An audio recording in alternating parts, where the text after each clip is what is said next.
Assalamualaikum warahmatullahi wabarakatuh.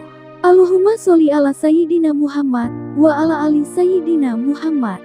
Pemirsa yang dirahmati Allah, marilah kita simak ceramah dari Ustadz Dasat Latif dengan tema Islamlah secara benar, jangan pencitraan. Sebelumnya marilah kita perbanyak sholawat minimal 1000 kali sehari, agar hidup kita penuh barokah dan mendapatkan syafaat kelak. Jangan lupa berikan dukungan kepada channel kami dengan memberikan super thanks seikhlasnya. Marilah kita doakan semoga Ustadz Dasat Latif sekeluarga dan para penonton YouTube ini diberikan kesehatan dan diberikan kebahagiaan dunia dan akhirat. Amin ya robbal alamin. Bukan Islam pencitraan, bukan Islam gimik-gimik. Islamlah secara benar dan janganlah engkau ikuti langkah-langkah setan, karena sesungguhnya setan itu musuh yang nyata bagi kalian. Ketika Bapak Ibu mendapat undangan sholat lail ini, setan di kamar berusaha menggagalkan. Nggak usah datang, nggak usah datang, nggak usah datang, ceramah aja kau datang. Nggak usah datang, nggak usah datang, enak tidur. Alhamdulillah setan yang ada di kamar bisa kita kalahkan. Apakah setelah duduk di tempat ini setan menyerah? Tidak, dia goda lagi agar kita tidak dengar ceramah. Nggak usah dengar ceramah, nggak usah dengar ceramah, pegang HP-mu, pegang HP-mu. Orang yang pegang HP ketika saya dengar ceramah sesungguhnya kena godaan setan. Ya bagaimana Bapak mau dengar ceramah kalau Bapak sakit? Ya kan? Nah, sudah dikasih tahu, masih juga dipegang HP-nya. Bapak saudara-saudara sekalian, simpan dulu HP-nya ya, kita dengar dulu ceramah ya. Suatu kali Nabi tanya kepada sahabat. Sahabat itu perlu ibu bapak ketahui, tidak semua yang hidup sama Nabi disebut sahabat. Sahabat itu satu, hidup sesamaan dengan Nabi. Sesamaan dengan Nabi. Syarat yang kedua, ketemu dengan Nabi. Saya sesamaan dengan Pak Samsi Ali, tapi tidak pernah ketemu, tidak boleh disebut sahabat. Sesamaan sama Nabi, tidak pernah ketemu, bukan sahabat.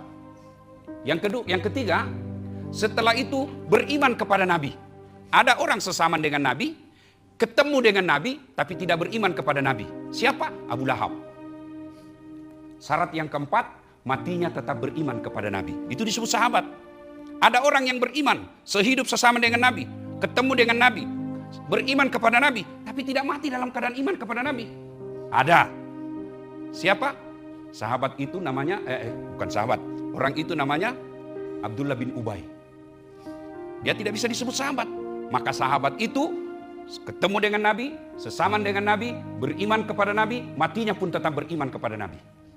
Nah, Nabi tanya kepada sahabatnya, saudara-saudara sekalian, siapa di antara kita ini, siapa di antara makhluk Allah yang paling menakjubkan imannya? Paling menakjubkan. Bapak Ibu kan tahu artinya kalau menakjubkan ya. Lalu sahabat berkata, para malaikat ya Rasul. Kata Nabi, bukan. Bagaimana mereka tidak beriman? Mereka ketemu dengan Allah, langsung berdialog dengan Allah. Tidak. Kalau begitu, para Nabi dan Rasul ya. Kata Nabi, tidak. Bagaimana kami tidak beriman kepada Allah? Kami menerima wahyu, bisa berdialog dengan Jibril. Kalau begitu, kami ini para sahabatmu ya Rasul. Bukan. Bagaimana kau tidak beriman kepadaku? Kau beriman kepada Allah? Kau ketemu dengan saya? Kau lihat saya? Ada masalahmu kau langsung tanya? Kalau begitu siapa ya Rasul? Mereka yang ada di gedung ini. Mereka yang ada tinggal di Amerika Serikat. Tidak pernah ketemu Allah. Tidak pernah ketemu Nabi. Tidak pernah ketemu malaikat. Mereka beriman kepada Allah. Meskipun mereka hanya mendengarkan ceramah melalui YouTube-nya Dasat Latif. Kita inilah yang hadir di tempat ini. Alhamdulillah, kita termasuk orang-orang yang menakjubkan imannya. Tapi ingat, ada godaan. Belum tentu iman kita dibawa sampai akhir hayat. Supaya iman kita dibawa sampai akhir hayat, maka hadirlah ini, muktamar imsa. Untuk apa? Satu, dapat ilmu. Dua, silaturahim. Tiga, sedekah. Jodoh juga. Ya. Saya tidak tahu kalau soal itu Pak. Tapi kalau ada, alhamdulillah. Saya dengar memang juga ada. Ya, alhamdulillah. Ya, maka ketika hadir seperti ini, jangan sia-siakan. Manfaatkan dengan sebaik-baiknya. Ngecas itu, ngecas. Bisa jadi kita ke tanah suci, umroh. Tapi itu kan agak berat. Alhamdulillah di tempat ini ngecasnya. Untuk sementara tuan-tuan, ibu-ibu, bapak-bapak yang saya muliakan, lupakan sekejap urusan dunia. Fokus ngecas iman. Dengar dakwah. Ibu-ibu saya tanya, ibu punya handphone? Punya? Kalau handphone dipakai terus kenapa? Kalau lowbat diapain? Kalau tidak dicas kenapa? Kalau mati masih bisa dipakai? Bisa pakai melempar. Ya kan? Begitu juga iman. Iman dengan dakwah adalah cas. Bapak kerja 24 jam, tapi tidak pernah dengar dakwah, lambat laun HP-nya lowbat. Kalau sudah lowbat, perlu dicas. Casnya ini. Syukur-syukur ada saudara kita menginisiasi untuk acara ini. Dan saya yakin tidak digaji. Iya kan? Maka kita hargai dengan cara, ayo konsentrasi. Kalau tiap malam ada sholat lain seperti ini, sempatkan ikut. Nah, sudah kita ini, saya alhamdulillah, saya yakin bapak-bapak yang hadir di tempat ini, insya Allah akidahnya aman, bisa dibawa sampai akhir hayat. Tapi yang saya khawatirkan generasi kedua dan ketiga kita. Maafkan saya harus katakan, selalu saya katakan setiap saya pergi ceramah dan ketemu para perantau ke luar negeri, yang merantaunya bukan di negara yang mayoritas muslim. Saya baru-baru pulang ceramah di Australia. Saya ketemu perantau, 49 tahun dia merantau. Katanya 5 anaknya. Saya tanya agamanya bapak anaknya gimana? Yang 2, sepertinya saya sudah tidak tahu agamanya apa. Yang 3, mungkin masih Islam. Mungkin. Pak, bapak merantau, cari apa? Cari dunia. Tapi percaya, wa mal hayatud dunya illa mata'ul ghurur. Dunia itu tipu daya saja, Pak. Coba ingat-ingat, kalau bisa disebut satu di antaranya. Tahun lalu kita muktamar. Ada enggak saudara kita yang sudah wafat tidak ikut tahun ini? Ada enggak? Pasti ada. Gimana kalau bapak itu yang wafat? Gimana kalau kita yang Allah takdirkan tidak ikut lagi tahun depan? Dan pada saat itu, ini temanmu, enggak ingat lagi Pak. Mau bukti? Mau bukti? Lihat itu di grup WhatsApp. Kalau dia meninggal, jangankan baca doa, ngetik doa saja enggak mau Pak. Apa dikirim? Stiker. Apa tulisannya? Al-Fatihah. Dia enggak baca tuh Al-Fatihah, stiker dia kirim. Iya toh? Begitulah masa depan kita. Ibu-ibu, kalau ibu meninggal, siapa yang doakan? Suami. Kawin lagi bu. Dinontonlah istri saya ini ceramah saya. Dia bilang, saya lihat ceramahnya Ustadz, kalau istri meninggal, suami kawin lagi. Jadi Ustadz nanti kalau saya duluan meninggal, kawin lagi. Saya bilang, sini kau sayang. Saya peluk dia baik-baik, saya bilang, dengar baik-baik ya. Jangankan kau meninggal, masih hidup saja sekarang, saya selalu berpikir kawin lagi. Apalagi kalau kau sudah mati. Ya, siapa yang doakan kita saudara-saudara? Anak. Saya heran lihat orang tua zaman sekarang. Anaknya ulang tahun bisa dia bawa kemana-mana. Anaknya ulang tahun dia bisa bawa sampai duitnya habis $1.000 lebih.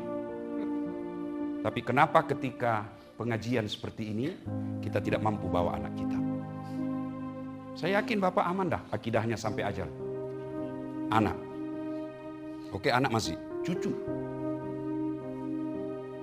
Seorang manusia kerjanya apa? Budak. Waktu sampai jam berapa Pak? Habis? Hah? 10 menit lagi. Ibu tahu namanya budak? Hamba sahaya. Beda pembantu ibu. Kalau pembantu digaji, dia boleh pergi dari pekerjaannya. Tapi hamba sahaya itu hak milik. Tidak punya hak asasi, hak milik. Kerjanya tukang sisirnya anaknya Fir'aun. Tukang sisir anaknya Fir'aun. Jatuh sisirnya. Apa kata orang ini? La ilaha illallah. Tidak Tuhan selain Allah. Kaget anaknya Fir'aun. Masih tak? Apa maksudmu? Tidak Tuhan selain Allah. Jadi bapakku kau anggap apa? Ya bapakmu raja. Tuhan, ya Allah. Saya lapor kau. Silakan. Kau tidak takut? Tidak. Silakan. Lapor anaknya. Pace-pace. Bapak-bapak supaya bapak tidak ngantuk. Supersip. Pelanggaran besar ini. Apa? Masa Masita bilang, kamu bukan Tuhan. Kamu hanya raja. Lapor. Oh, panggil Masita. Masita. Menurut informasi, kamu katakan la ilaha illallah. Jadi saya apa? Ya kau raja. Bahaya ini akidahmu. Keyakinanmu seperti ini mengancam posisi saya sebagai Tuhan. Saya sogok kau. Enggak. La ilaha illallah. Masita, saya hukum kau. Silakan. Satpol PP. Seandai saja sekarang. Nah, Ajudan, kalau ajudan, pasukan, kumpulkan semua keluarganya Masita. Kumpul anaknya, kumpul suaminya. Masita, kalau kau tidak mau ubah keyakinanmu itu, saya rebus anakmu. Silakan. Ibu macam apa ini? Firaun, jangan kau ajari saya soal cinta kepada anak. Dia hidup dalam rahimku 9 bulan. Kulahirkan antara hidup dan mati. Tidak mungkin saya tidak cinta kepada anakku. Tapi cintaku kepada anak tidak boleh mengalahkan cintaku kepada Allah. Direbus hidup-hidup, menggelepar anaknya, kata Masita. Nak, sampai jumpa di akhirat, di surga Allah. Masita, Firaun giling kepala. Oh, hebat juga nih Masita. Suaminya lagi direbus. Kata Firaun, kau tidak sayang suamimu? Firaun.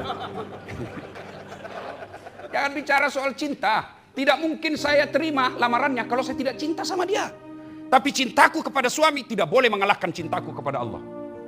Bang, maafkan saya. Goodbye my darling. Tidak ada dalam kitab itu, Pak. Ya. Berangkat. Kagum Firaun. Masita, bukan cuma anakmu, bukan cuma suamimu, kamu sekalian saya rebus. Pasukan, ikat Masita. Apa kata Masita? Tidak usah kau ikat, saya turun sendiri. Turun ke dalam bejana, menggelepar wafat satu keluarga. Malaikat kagum.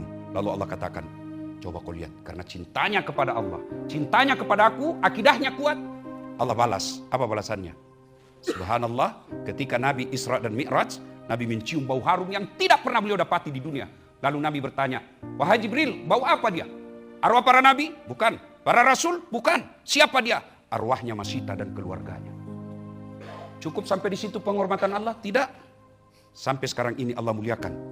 Gimana cara muliakan? Sampai detik ini berapa banyak perempuan namanya Masita. Sebaliknya Firaun, gagah perkasa, hebat, elektabilitasnya paling tinggi. Tidak ada kala itu elektabilitasnya Firaun. Kekayaannya sampai detik ini masih dikejar. Tidak punya iman, Allah hinakan Firaun. Mana buktinya? Pak, Firaun itu sudah dideklarasikan dalam Quran haram masuk surga. Dicatat haram masuk surga itu Firaun. Kalau kita 50-50. Masih ada harapan masuk surga, 50% masuk neraka. Iya kan? Cukup di situ murka Allah? Tidak. Sampai detik ini Allah murka. Dihinakan Firaun. Tidak ada orang mau kasih nama anaknya Firaun. Jangankan kasih nama anak, bapak aja saya bilang Firaun, kau marah Pak. Maka inilah yang penting kita pelihara, iman. Cara memelihara iman itu berapa hari di sini? Berapa? 4 hari. Dan inilah saya rasa acara undangan yang paling banyak sekali cara saya ceramah. 8 kali Pak. Tanggung-tanggung. Luar biasa. Saya bilang boleh kasih dikurangi supaya saya cepat pulang. Bapak Ibu saudara-saudara sekalian, mari manfaatkan kesempatan ini. Rehat sejenak urusan dunia. Tingkatkan kecintaan kita untuk melihara iman. Dengar dakwah. Ikut-ikut zikir, ikut tausiah, ikut sholat malam. Selebihnya tawakal ilallah. Mudah-mudahan kita mendapatkan hidayah di tempat ini. Balik anak-anak kita, keluarga kita, imannya kokoh, imannya kuat. Saya maafkan saya harus menyampaikan iman Bapak Ibu harus kuat. Karena di sini godaannya juga sangat besar. Kalau saya kuat iman saya, tidaklah spesial. Kenapa? Memang tempatnya di situ banyak, bagus saya punya lingkungan. Tapi kalau di sini, kalau iman Bapak lemah, kalau iman Bapak Ibu anaknya lemah, bisa jadi 10-15 tahun yang akan datang, anak kita sudah tidak datang ke masjid sholat Jumat. Bapak Ibu mau tahu masa depan Bapak Ibu sekarang? Lihat, Bapak Ibu mau lihat masa depannya dikubur? Lihat anak kita sekarang. Kalau masih pegang Quran, masih ada harapan Pak. Tapi kalau setiap saat game, hati-hati. Saatnya evaluasi untuk anak-anak kita. Lebih baik balik kampung kita jadi makan seadanya, tapi iman kuat, daripada di sini mentereng kita punya kehidupan, akidah anak kita hilang. Nauzubillah.